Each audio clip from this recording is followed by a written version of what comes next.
मैत्रिणींनो, ओवे अँड आर्वीज किचनमध्ये आपलं स्वागत आहे. आज आपण बघणार आहोत वडापावची रेसिपी, पण तोच वडापाव वेगळ्या पद्धतीने कसा करायचा ते. सध्या बाहेर ना पावसाळ्याचं वातावरण चालू आहे, पाऊस येत आहे, त्यामुळं काहीतरी खमंग सगळ्यांनाच खावंसं वाटतं ना. मग अगदी कमी वेळात होणारा वडापाव आपण बघूयात. त्यासाठी साहित्य इथं मी 5-6 ब्रेड घेतलेले आहेत, बटाटे घेतलेले आहेत, उकडून मॅश केले आहेत, किचन किंग मसाला, मिरची आणि धने एकत्र करून त्याची पेस्ट केलेली आहे, कढीपत्ता, लसण, हळद, मीठ, कोथिंबीर, बारीक चिरलेला कांदा, जिरे, मोहरी, हिरवी चटणी वडापावसोबत, बेसन पीठ.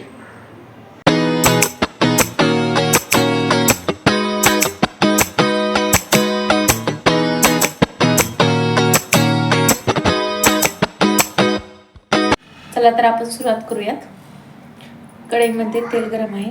आपण बटाट्याची भाजी आधी करून घेऊया. जिरे आणि मोहरी टाकून घेतलेली आहे.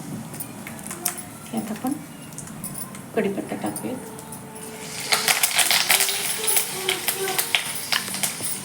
कांदा,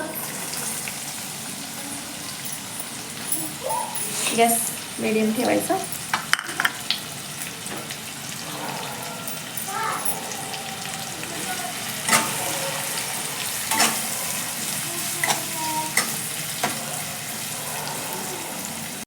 कांदा आपला परतलेला आहे. आता आपण यात मिरची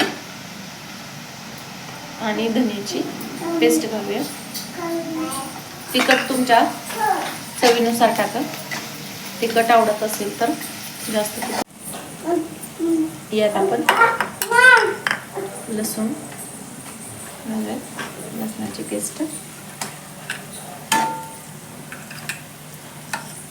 किचन किंग मसाला, हळद,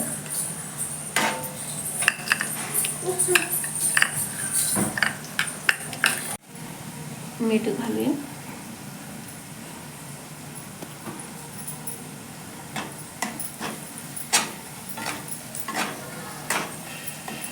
आपण यात आपले उकळून घेतलेले मॅश केलेले बटाटे घालूया.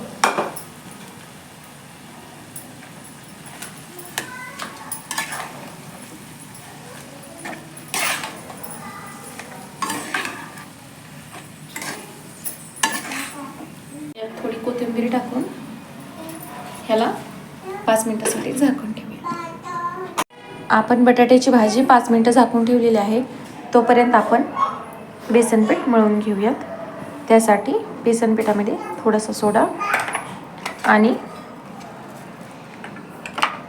हाताने मॅश केलेला ओवा टाकायचा आहे आणि थोडंसं मीठ. चांगलं पाणी टाकून मळून घ्यायचं. अशा पद्धतीनं बेसन पीठ मळून घ्यायचे. जास्त घट्टही नाही आणि जास्त पातळही नाही. आता आपण या ब्रेडचे छोटे छोटे असे पीस काढून घेऊया. असा ग्लास घ्यायचा आणि त्यामध्ये असं काढून घ्यायचं.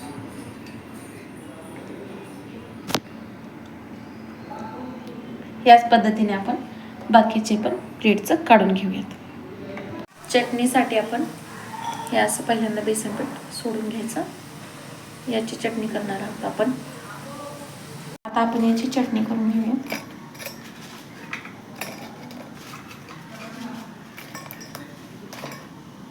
याच्यामध्ये लसूण पाकळ्या टाकायच्या 2-4 आणि लाल तिखट.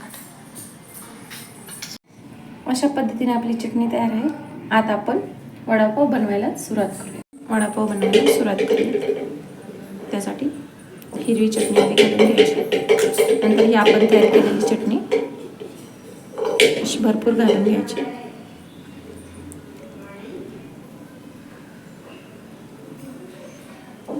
ह्याला पण त्याच पद्धतीने इकडल्या साईडने चटणी आहे, त्यामुळे आता हे दोन्हीला असं लावून घ्यायचं. आपण जी भाजी केली बटाट्याची ती अशी थापून घ्यायचं ह्याला मागून आणि पुढून.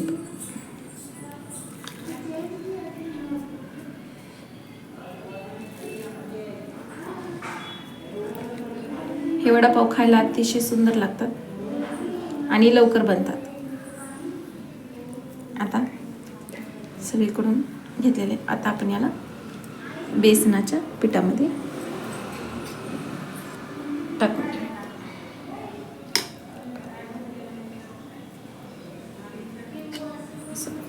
चमच्याने बेसन पीठ पसरवायचं सगळीकडून.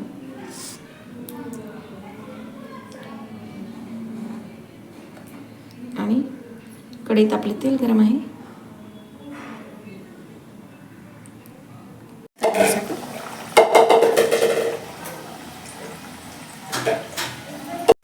आपला वडा तळत आहे. आपण याला पलटी करून घेऊया.